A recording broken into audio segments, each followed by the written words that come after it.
Articles ہیں Greek میں، اور جن میں سے ایک ٹو ہے جو استعمال ہوا ہے باپ کے ساتھ بھی، بیٹے کے ساتھ بھی اور روح القدس کے ساتھ بھی۔ ڈاکٹر صاحب نے فرمایا 295 میں ٹرٹولین نے 195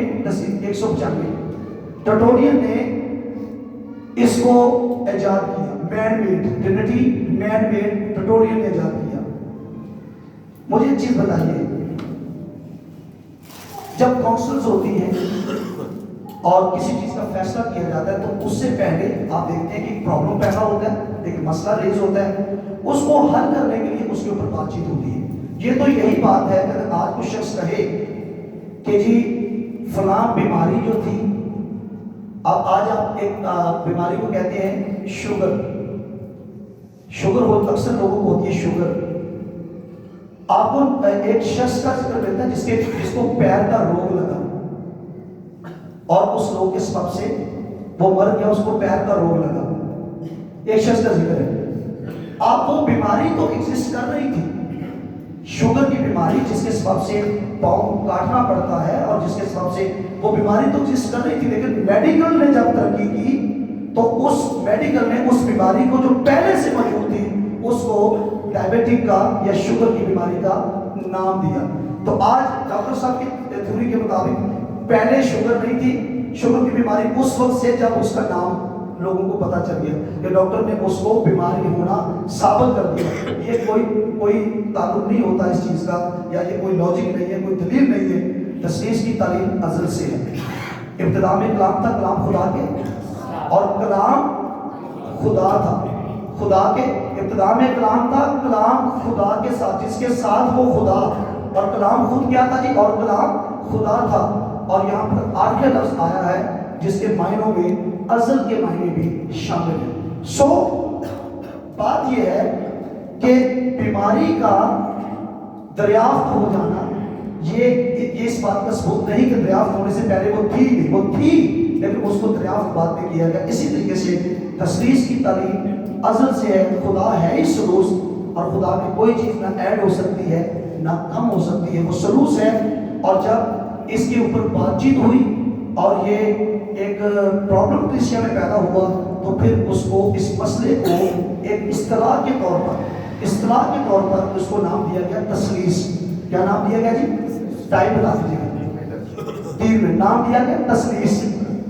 اور یاد رکھیں، آپ تثلیث کہیں یا باپ اور بیٹا پاک کہیں، لفظ تثلیث سے اگر کسی کو نفرت ہے، آپ باپ اور بیٹے اور پاک کو 3 اکانیم مان جائیں، لفظ سے کوئی فرق نہیں پڑتا۔ آپ مانے باپ بیٹا پاک ایک ذات میں 3 اکانیم ہیں، لفظ سے ہمیں پرابلم ہے۔ لفظ کیا معنی رکھتے ہیں؟ لفظ تو اظہار ہے، لفظ تو کسی بات کو بیان کرنے کا ذریعہ ہے۔ اصل چیز یہ ہے کہ آپ کو آپ کے کانسیپٹ میں پرابلم ہے، اس وجہ سے آپ کو یہ مسئلہ نظر آتا ہے۔ قسطنطین کے اوپر، زندہ کے اوپر بھی الزام اور مرے ہوئے کے اوپر بھی الزام۔ پچھلی ڈبیٹ میں کہنے لگے کہ جی 25 قسم کی تثلیث ہے، جو تثلیثیوں کے نام بھی یہاں پر بتاتے ہیں، آپ خدا کے خادم ان کو اوپن کرتے ہیں۔ اور جی ایک تثلیث یہ ہے، آپ ان کی تحقیق دیکھیں، بلعام، گدی اور فرشتہ، یہ بھی ایک تثلیث ہے۔ پتہ نہیں کس تثلیثی نے ان کو یہ تثلیث بتائی ہے، اور مجھے پتا ہے کہ یہ بناوٹی باتیں ہیں۔ اگر یہ سچے ہیں تو اس شخص کا نام آن ریکارڈ مینشن کریں، فلاں شخص نے ایسی تثلیث کا ذکر کیا ہے، کوئی کتاب ہے اس کتاب کا نام مینشن کریں۔ یہ صرف ان کے اپنی خام خیالی ہے، اپنی غلط خیالی ہے، جو منہ میں آتا ہے بول دیتے ہیں۔ ہم تثلیث سے مراد ایک ہی چیز لیتے ہیں، باپ، بیٹا اور روح القدس، اس کے علاوہ کوئی اور تثلیث میں شامل نہیں ہے۔ تو مجھے امید ہے کہ یہ جرت کریں گے اور ایسے شخص کو بے نقاب کریں گے جس نے تثلیث میں گدی کو اور فرشتے کو اور بلعام کو شامل کیا ہے۔ تو کوئی کتابی حوالہ دیں کہ قسطنطین نے بپتسمے کا آغاز باپ اور بیٹے اور پاکوں کے نام سے کیا ہے، کوئی کتابی حوالہ دیں، زبانی جمع خرچ سے کچھ نہیں ہوگا۔ آپ کوئی نقلی دلیل دیں کہ یہ بات میں یہاں سے کر رہا ہوں، اور کہنے لگے کہ نہ بائبل میں ثالوث ہے اور نہ بائبل میں اقنوم ہے۔ پچھلی ڈبیٹ میں نے آپ کو اقنوم بھی بتایا تھا، اور یہ ڈاکٹر صاحب نے چونکہ کہا ہے کہ دکھائیں، تو 2 کلپ اور آپ کو ڈاکٹر صاحب کی پچھلی ڈبیٹ سے 2 کلپ اور ہم بھیجیں گے، جس میں ڈاکٹر صاحب کو پچھلی ڈبیٹ میں اقنوم بھی بتایا گیا تھا اور ڈاکٹر صاحب کو سلوس بھی بتایا گیا ہے کیا تھا. یہ حوالہ اپنے ایک دم بھائی نے بات کی میرے ذہن سے، کیونکہ وائس کی کتاب میں 4:12 میں لکھا ہے ٹہری ڈوری، تو وہاں پر عبرانی زبان میں مسلوس کا لفظ آیا ہے جس سے لفظ تسلیس بنا ہے عربی میں. خدا آپ سب کو برکت دے.